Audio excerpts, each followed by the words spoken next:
If I could pick one word that would describe my experience in South Asia, it would be unstoppable, because God is not going to be stopped from reaching his people. Even if the government tries to prevent the gospel being spread, it's not going to be stopped.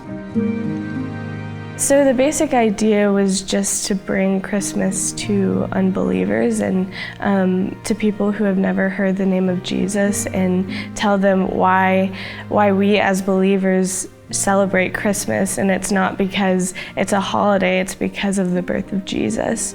We went around to villages and we shared the gospel, and we said, in a few days Christmas is going to happen, and Jesus was born on Christmas Day, and so that's why we celebrate it. It was just a really cool experience being able to share the gospel with people who don't believe and who have never heard the gospel.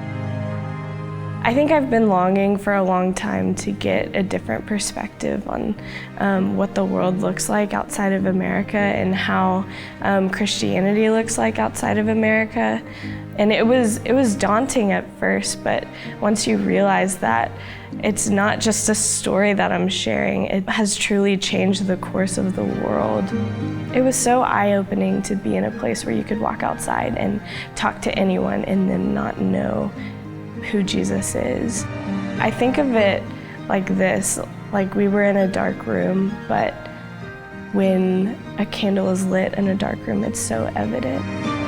I want to do long-term missions, and I love being around people who are so welcoming and loving and want to hear what I have to say. Coming back was really hard for me because I didn't think that I was as useful as I was in South Asia, and I didn't see the seeds that I planted.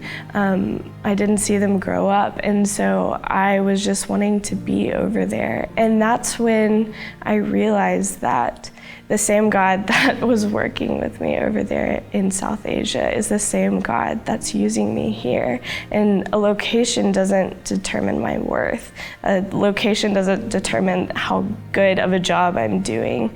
It's really just about, am I glorifying God with my actions? And sometimes we're called to do things or be in places where we don't want to be. But it's not up to me to determine. Even though it was a really hard thing to go through, I'm thankful that the Lord has shown me his faithfulness.